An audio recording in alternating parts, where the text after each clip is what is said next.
കറികളൊന്നും ഇല്ലെങ്കിലും ഒരു അച്ചാറുണ്ടെങ്കിൽ അടിപൊളിയാണ് കേട്ടോ. എനിക്കങ്ങനെയാണ്, നിങ്ങൾക്ക് അങ്ങനെയാണോ? പുട്ടിൻ്റെ കൂടെയും ചപ്പാത്തിൻ്റെ കൂടെ ഒരു അച്ചാർ കൂട്ടി കഴിക്കുന്ന ഒരു കാലം എനിക്കുണ്ടായിരുന്നു. ഇപ്പോൾ അതൊക്കെ മാറി കേട്ടോ.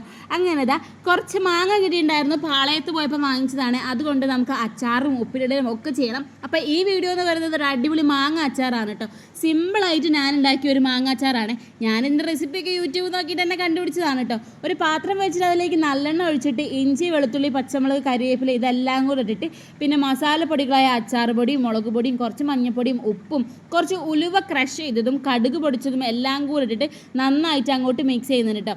ആവശ്യത്തിനുള്ള സുർക്കയും കൂടെ ഒഴിച്ചിട്ട് പിന്നെ നമുക്ക് ഉപ്പ് നോക്കിയിട്ട് അതിനുള്ള ഉപ്പ് ഇട്ടിട്ട് പിന്നെ കുറച്ച് പഞ്ചസാരയും കൂടെ ഇട്ട് കൊടുക്കണം കേട്ടോ. ഇതൊന്ന് ബാലൻസ് ആവാൻ വേണ്ടിയിട്ടാണ് കേട്ടോ.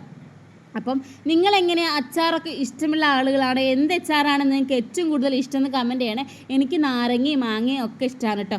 കാരക്കയും അങ്ങനെ എല്ലാ അച്ചാറും, എനിക്ക് ഒരുവിധം എല്ലാ അച്ചാറും ഇഷ്ടമാണ്. അതുകൊണ്ടാണല്ലോ ഞാൻ ഈ പുട്ടിൻ്റെയും ചപ്പാത്തിൻ്റെയും കൂടെ കഴിക്കുന്നു പറഞ്ഞത്.